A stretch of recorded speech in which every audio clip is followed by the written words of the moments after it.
Some potential dropouts find a lifeline thrown to them by chance. Danny Knox was a contemporary of Joe, and like him, a youngster who had reached 9th grade with no real links between him and school. He wasn't doing well in class, and he had no real reason for trying any harder.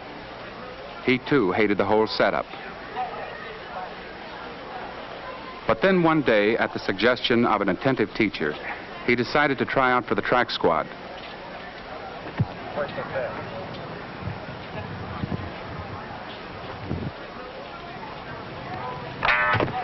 Now, Danny, that's a pretty good try. As I told you earlier, we just put you in here for experiments, see how much spring you had.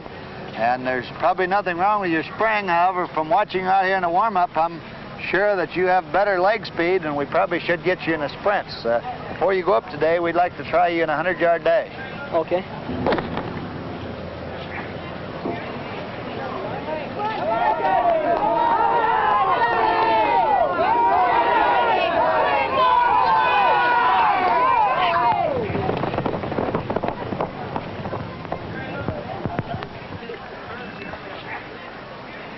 The cinder path was to become Danny's road to friends, to a sense of belonging in school, to personal achievement, and eventually to better classroom grades. Extracurricular activity would help him to find his way back to the curriculum. Danny, the thing that I'm really enthused about is you running here with all these sprinters, men in our 100 and 220 men, and men off our sprint relay team here. And you ran 3rd place in that. That's a real surprise. And your time is 10:07. Nice job. And I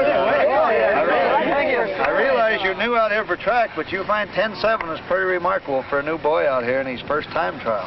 So track is something that you have to work real hard at, and it takes a lot of time and a lot of attention to detail. But I'm sure if you want to be with us, well, we want you, and we'll work hard with you, and the men here will be happy to have you among our group out here. Nice go. Thank you. After-school activities often help young people understand why they must study. Making A's and B's is often too abstract a goal for an adolescent, but the promise of career and prestige is a tangible target to shoot at. High school programs like this Candy Striper Club show youngsters what their roles may be in later years, roles that can only be played if their schoolwork earns them the right to take their parts. A few hours a week of adult responsibility can be a bridge to increased maturity. Today, most high schools have specialists who watch over the academic careers of the students.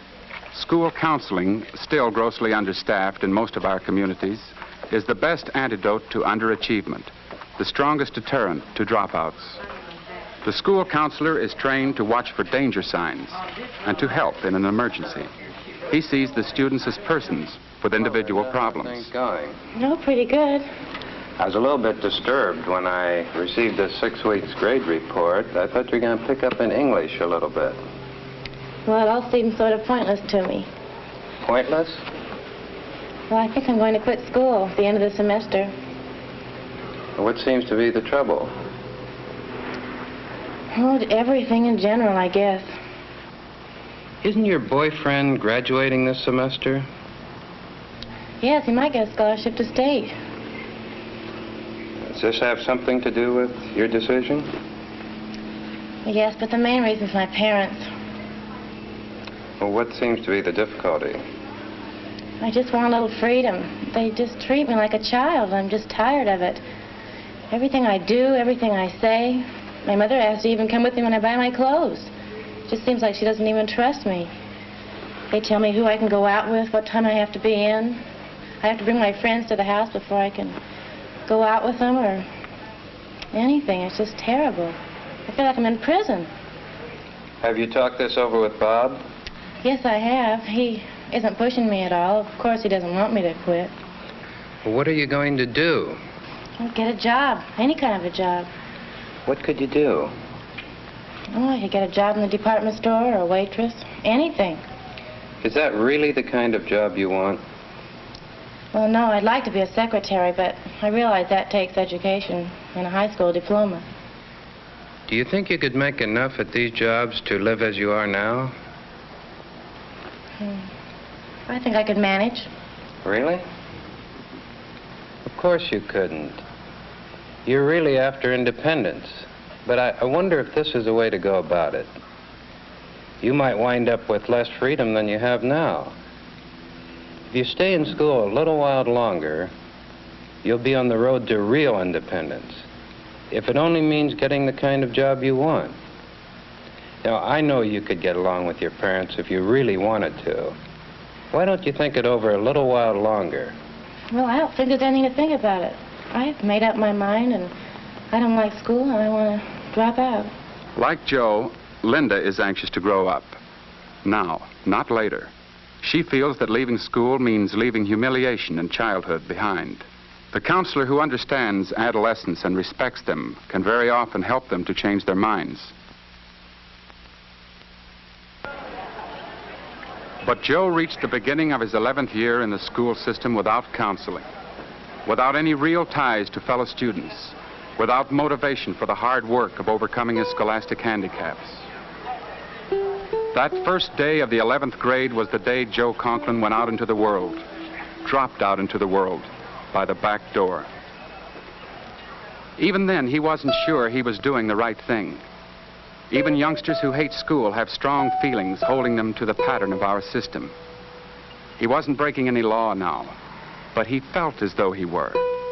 For few 16-year-old boys are men. They still need the companionship of other 16-year-olds. They still need supervision and protection.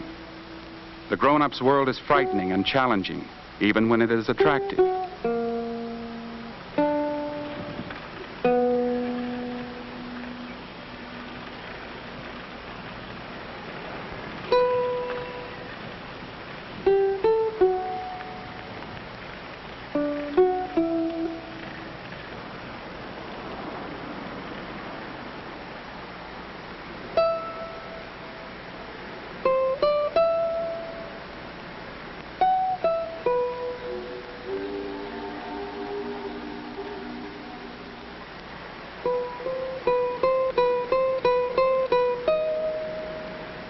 All day long, Joe struggled for a decision. He wandered and looked at the fascinating surface of the adult's world, wanting to get into it, wondering how. This was a day Joe would always remember. The day he started the endless task of trying to gain entrance into a strange world without a passport.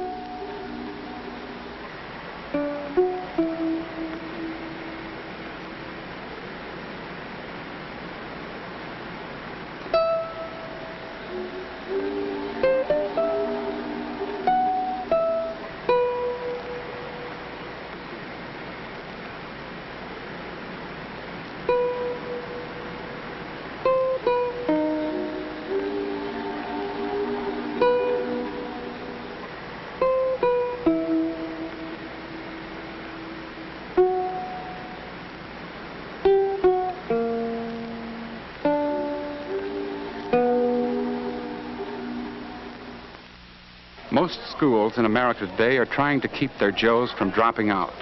All surveys prove that without high school diplomas, the children of the age of automation are virtually doomed to a miserable life. Even the simplest opportunities that are open to young people demand a fair amount of academic achievement, and the schools are aware of the situation. One of the helpful steps that educators are taking is the expansion of curriculum to fit the needs of individual students. Courses that involve the personal interests of the students are being added in the hope that they may motivate harder work in the academic subjects that are related to them. All right, that's 60,000's over. That's good enough. Finish your cut. Go ahead and start your machine.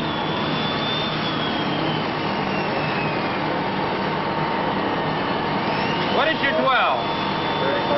35. And even if they fail to improve scholastically, many of them are gaining skills and self-confidence that will help them in the adult world. Some schools have organized programs of work experience education and have added a new specialist to the high school faculty. This man arranges part-time jobs for students who might otherwise become dropouts. He contacts local businessmen who can offer employment under approved conditions. But he is an educator, not an employment agent. If the student cannot learn on the job, it is not acceptable. He found this building operation, for instance. The electrical contractor was willing to take on a junior apprentice with the idea of breaking him into the craft while he finished his schoolwork. Gus works 4 hours a day at tasks that are constantly showing him why he must learn math, a subject that almost caused him to flunk out. Now that he deals with numbers and fractions in his calculations, the math doesn't seem so mysterious.